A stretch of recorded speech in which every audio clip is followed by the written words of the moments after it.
tous, j'espère que vous allez bien. Je vous retrouve aujourd'hui pour un nouveau projet filmé et il s'agit de ma robe d'anniversaire 2022. Je n'ai pas cousu de robe d'anniversaire en 2021, ni aucune autre année puisqu'avant je ne cousais pas. Et là j'avais envie de me coudre quelque chose pour cette occasion. C'est juste un bon prétexte pour me coudre une jolie robe, hein, c'est tout. Je cherchais quelque chose qui sorte un peu de ce que je fais d'habitude, mais qui ait de la classe et une certaine sophistication aussi. Et j'ai trouvé mon bonheur dans une marque dont j'ai entendu parler sur la chaîne de Pauline BZK qui s'appelle How to Do Fashion. C'est une marque danoise indépendante et c'est une créatrice qui fait des choses vraiment très pointues, je dirais, du point de vue du patronage et du stylisme. Je trouve qu'elle fait quelque chose de vraiment de singulier. C'est d'une certaine inspiration rétro, il y a une forte influence vintage dans ses patrons, ce qui les rend assez élégants, mais ils sont pas seulement rétro, il y a toujours quelque chose en plus, il y a vraiment une touche moderne et surtout une touche personnelle. On sent que c'est quelqu'un qui a beaucoup d'idées, qui a vraiment son style bien à elle. Et tous les modèles ont vraiment des détails intéressants et singuliers. Je trouve que c'est vraiment une marque intéressante. Donc j'ai trouvé dans cette marque la robe que je vais coudre maintenant. Il s'agit de la robe Casablanca. Elle est présentée sur le site dans un magnifique satin rose, vraiment très élégant. Je vais vous montrer le dessin technique qui est là. Alors, il y a une erreur sur le papier, hein, c'est pas Casablanca, c'est bien Casablanca. C'est donc une robe portefeuille, longueur midi, avec un col montant que j'aime énormément. J'aime énormément les cols montants, je trouve que c'est extrêmement chic. Il y a des poches à revers et des manches 3/4 à revers aussi. Je la trouve très jolie. Et si vous regardez bien, il n'y a pas de couture à la taille. C'est pas une robe qui se compose d'un corsage et d'une jupe. Chaque pan de la robe est d'un seul tenant en fait. Le petit trait que vous voyez peut-être à la taille, c'est une pince, c'est pas une couture d'assemblage. Donc chaque pan de la robe comprend le haut et le bas. Il n'y a pas de couture à la taille. Et comme c'est une robe portefeuille, il y a deux liens, dont un qui passe dans un des côtés et qu'on vient nouer dans le dos. Elle existe dans une autre version que voici, c'est une encolure carrée plus simple, avec un double boutonnage sur le devant de la robe. Voilà, ça c'est la version B. Je préfère de très loin la version A, donc c'est celle-ci que je vais faire. Petite parenthèse, les patrons de cette marque sont chers. Le patron PDF de cette robe coûte 13,50 € et le patron pochette coûte 24,60 €. Donc c'est quand même une somme. On est au-delà du prix des patrons Vogue, que je trouve déjà assez onéreux. Après, je trouve le travail de cette créatrice vraiment remarquable. Ça, au niveau du soin apporté au patron, on voit que rien n'a été laissé au hasard, que tout a été pensé dans les moindres détails, que c'est extrêmement professionnel. Ça, il n'y a vraiment rien à redire. Simplement, du point de vue du consommateur, 24,60 € pour un patron pochette, c'est quand même beaucoup. Je parle sans frais de port, hein. Et d'autant que les explications de montage ne sont pas incluses dans la pochette. Il faut les télécharger, elles sont accessibles gratuitement sur le site. Mais moi j'ai pas d'imprimante, donc si je veux imprimer le livret, il faut que je le fasse imprimer dans un magasin de photocopie ou chez un imprimeur. Ça me coûte de l'argent. Donc tout ça pour dire que c'est un patron qui m'est revenu très cher, mais j'espère que je serai contente de ma robe. Je pense que ça vaudra le coup, j'espère. Je vais coudre cette robe dans ce magnifique coton brodé couleur bordeaux. Il est plus foncé en vrai que ce que vous voyez là. La caméra l'éclaircit. J'ai un peu augmenté la lumière de mon appareil parce qu'on a très mauvais temps aujourd'hui, on voit pas très bien. Donc j'ai augmenté la luminosité, ce qui fait que les couleurs sont un petit peu faussées. En vrai, il est un peu plus foncé, un peu plus profond. C'est vraiment un rouge bordeaux profond. Il est très beau, il a un motif de feuillage. Je vais essayer de vous l'approcher comme ceci. Il est vraiment magnifique. Celui-ci, je l'ai acheté sur Mercerie, sachant qu'il existe aussi sur d'autres merceries, y compris dans d'autres couleurs. Sur Mercerie, ils ont 3 coloris, je crois. Ils l'ont aussi sur Atelier de la Création, dans 3 coloris aussi. Et je l'ai vu sur Crafting, dans beaucoup de coloris. Là, par contre, ils ont facilement 6 ou 7 teintes, voire plus. Donc, si vous aimez cette broderie, sachez que ce tissu existe dans beaucoup de couleurs sur d'autres merceries. Je l'ai acheté sur Mercerie parce que c'est là qu'il était le moins cher et que je voulais ce bordeaux et qu'il l'avait. J'en ai 3,50 m en laisse de 140. J'ai calculé qu'il me fallait ce métrage-là, sachant que je coupe la robe en 34. Cette robe n'est pas prévue pour être doublée. Il y a des parmentures, mais vous savez comme j'aime les parmentures. Et j'ai envie que la robe qu'elle soit de qualité, qu'elle me dure dans le temps et qu'elle soit aussi soignée à l'intérieur qu'à l'extérieur. Je vais donc la doubler entièrement. Pour ça, je me suis procuré cette batiste. Alors là, elle est vraiment très claire à la caméra. Elle est vraiment plus foncée en vrai. Une batiste de coton qui vient de chez Tissu Emers. C'est pas tout à fait la même couleur que mon coton brodé. Mais je trouve que c'est difficile de se rendre compte de la vraie couleur d'un tissu derrière un écran d'ordinateur. Il m'a apparu que c'était à peu près équivalent. De toute façon, ça fera très bien l'affaire. Mon coton brodé est déjà opaque, donc la doublure n'a pas besoin d'être exactement de la même couleur que le tissu extérieur. Ça fera très bien l'affaire. J'en ai aussi 3,50 m en laisse de 140. Voilà, c'est une batiste unie, tout ce qui est de plus simple, couleur prune quoi. Et ben, je vais passer à la découpe.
Voilà, j'ai fini de couper mon tissu. Donc là, on a les 4 pans de robe, 2 pour le devant, 2 pour le dos.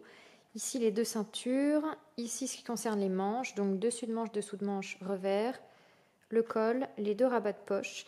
J'avais aussi découpé mes sacs de poche dans ce tissu avant de me rendre compte que c'était pas très judicieux puisque les broderies donnent du relief et pour un sac de poche, je pense que c'est pas très adapté. Je découperai plutôt les sacs de poche dans la doublure ou dans un autre tissu plat sans relief. Et figurez-vous qu'il me reste toute cette grande chute de mon coton brodé. Je ne sais pas comment j'ai fait mon compte, je croyais avoir bien calculé mon métrage, en fait pas du tout. Il me reste 90 cm. Je ne sais pas très bien ce que je vais en faire, je vais réfléchir. Si vous avez des suggestions, n'hésitez pas à les écrire en commentaire, je suis preneuse de toute idée.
Voilà, j'ai terminé d'assembler le dos de la robe.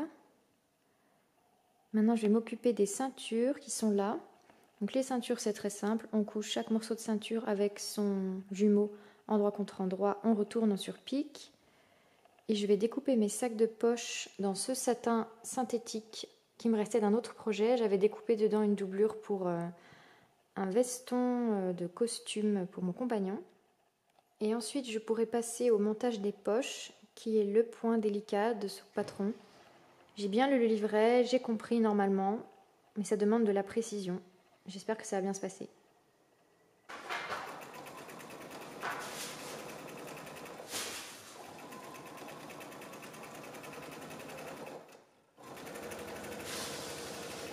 Coucou, on se retrouve ce matin pour continuer à coudre ma robe d'anniversaire. Vous voyez que je porte ma blouse Allegria dont je vous ai parlé dans mon dernier bilan couture. Merci beaucoup à toutes celles qui m'ont laissé un commentaire pour me donner des suggestions et des conseils pour casser le côté profession médicale de cette blouse. Je vais très certainement changer les boutons, simplement j'ai pas encore trouvé ceux qui me plairaient. Donc j'ai toujours les anciens boutons, mais je porte quand même la blouse parce qu'elle est mignonne et parce que j'ai besoin de m'habiller. Donc ce matin, je m'attaque aux poches. Alors je suis en train de coudre ma première poche et vous voyez, donc là il y a le rabat, toc, et là je suis en train d'assembler les 2 sacs de poche derrière. Ce que j'avais pas prévu, c'est que le sac de poche, il sera assez visible de l'extérieur. Bon, là, il est tout plié. Voilà, ça va donner quelque chose comme ça. Donc, l'entrée de poche montre vraiment le sac de poche. Heureusement que je l'ai découpé dans le satin qui est tout à fait assorti à mon tissu et pas dans la doublure qui n'aurait pas du tout la bonne couleur. Par contre, si j'avais su, j'aurais laissé les sacs de poche en tissu brodé. Maintenant que c'est tout cousu et que j'ai cranté, que j'ai enlevé mes repères, je ne vais pas me lancer dans un défaisage et un refaisage. Donc je vais laisser comme ça, c'est pas non plus affreux, simplement c'est un peu surprenant. Peut-être que le côté satiné là donnera un petit côté original et quelque chose d'élégant, ça raccroche un peu la lumière. Voilà, ça représente une toute petite surface du vêtement, mais si j'avais su, j'aurais laissé les sacs en tissu brodé. Je suis désolée pour les variations de lumière et de couleur, je ne sais pas ce qui se passe. J'ai presque fini cette poche-là, je vais donc assembler mes sacs de poche ensemble, bâtir le côté qui reste avec la couture de côté ici, enfin le bord de cette pièce devant. Je ferai l'autre ensuite et j'aurai fait quand même la partie la plus technique de cette robe. Ça peut être joli quand même, ce satin apparent.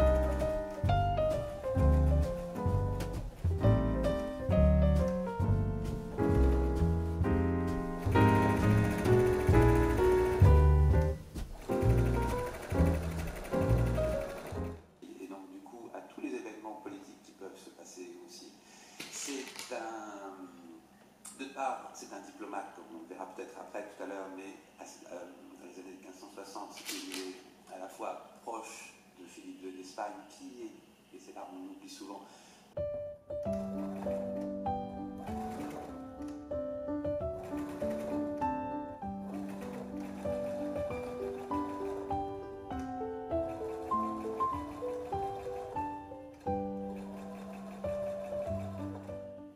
Ok, j'ai 2 robes.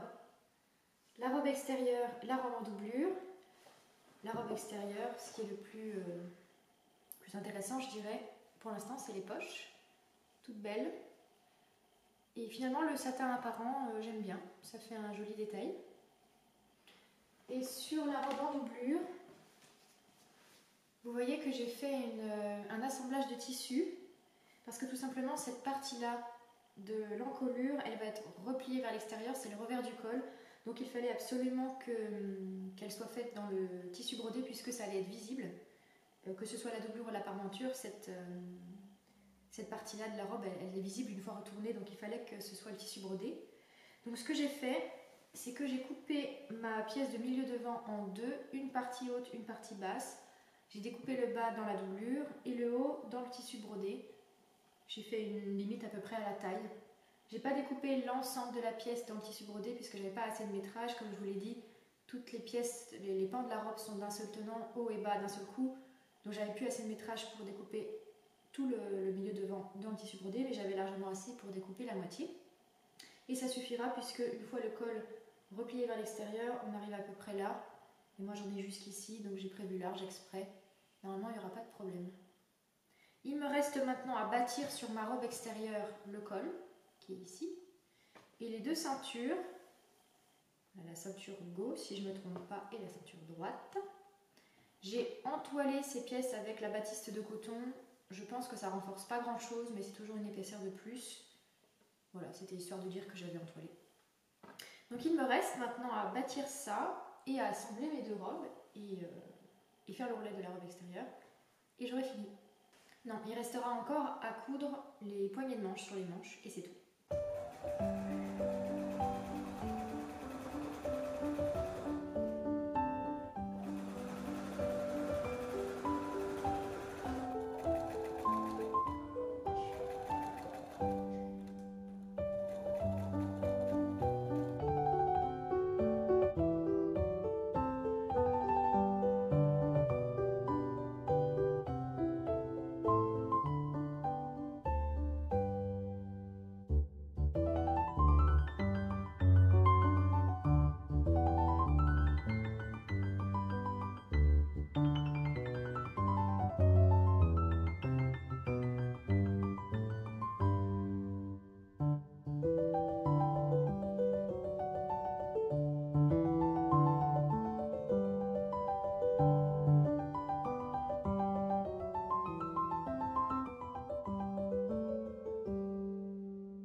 Voilà pour cette robe d'anniversaire, j'en suis très contente, je la trouve vraiment magnifique. Elle a une coupe très flatteuse, la taille très marquée, la jupe avec beaucoup d'ampleur. J'aime beaucoup les détails, les revers de manches, le col montant en particulier, j'aime énormément ce genre de col, je trouve ça extrêmement élégant. Finalement le satin apparent au niveau des poches, ça ne me dérange pas du tout, au contraire. Cette robe, elle est faussement unie, mais unie quand même. Et finalement, ce satin apparent, ça fait quelque chose qui attire l'œil, enfin qui apporte quelque chose, je trouve. Quand je marche, la robe a tendance à s'ouvrir un petit peu, donc on devine le tissu violet là-dessous. C'est pas dramatique, simplement, si je refais cette robe, je veillerai à découper mon milieu devant doublure dans le même tissu que le tissu extérieur pour être sûre de ne pas avoir ce problème. J'ai envie de refaire cette robe maintenant dans des tas d'autres tissus et vraiment dans toutes les couleurs que j'aime, donc le bleu marine, le vert profond, j'ai envie de la refaire à toutes les sauces. J'ai un tout petit reproche à faire au livret d'explication. Il y a un ou deux endroits qui mériteraient une ou deux phrases de plus, mais bon, globalement c'est bien expliqué, je trouve. Simplement, j'ai appris très tard qu'il y avait une vidéo sous le long de cette robe. Et j'aurais aimé le savoir avant parce qu'il y a quand même un endroit en particulier à la fin du montage des poches où j'ai vraiment bugué longtemps, je ne comprenais pas ce qui se passait, j'avais mes bords de sac de poche qui n'étaient pas alignés entre eux, qui n'étaient pas alignés non plus avec le bord du milieu devant, je ne comprenais pas du tout ce qui se passait. La vidéo montrait que c'était parfaitement normal et il y avait juste un tout petit geste à faire, enfin vraiment c'était rien du tout. Donc 20 secondes de vidéo m'auraient épargné 2 jours de prise de tête. Et donc j'aurais aimé savoir ça avant, c'est pas marqué sur le site, c'est pas marqué sur la pochette. Et ce n'est pas marqué sur le livret avant l'étape, je crois 43, l'étape où on assemble le poignet sur la manche, donc autant dire qu'on a quasiment fini la robe. Donc c'est le seul petit reproche que j'aurais à faire, j'aurais gagné beaucoup de temps. Bon, vous me direz, j'aurais pu lire le livret d'explication en entier avant de commencer, comme ça j'aurais su qu'il y avait une vidéo, mais je ne l'ai pas fait. Je ne regrette pas d'avoir doublé cette robe parce que je trouve que ça lui fait des finitions magnifiques à l'intérieur. C'est très propre partout en fait. Ce qui est pratique là avec le revers de manche, c'est que ça cache la surpiqûre que j'ai faite pour fixer mon poignet tout simplement à la manche. C'était pas très vilain mais c'était pas très beau non plus, donc là le fait de retourner le poignet ça donne quelque chose de vraiment beau. Je suis totalement fan de ces boutons de manchette.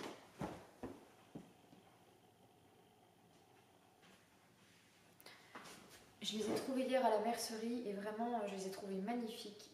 C'est des boutons boules dorés, c'est vraiment très travaillé, ça donne un côté hyper sophistiqué et le doré ressort très bien sur le bordeaux, donc c'est vraiment magnifique. Voilà, j'espère que cette vidéo vous a plu. Si c'est le cas, n'hésitez pas à la liker, à vous abonner à la chaîne si ce n'est pas déjà fait. Et je vous dis à très vite. Petit jeu, essayez de deviner en commentaire quel âge je vais avoir. Et je vous répondrai dans la prochaine vidéo.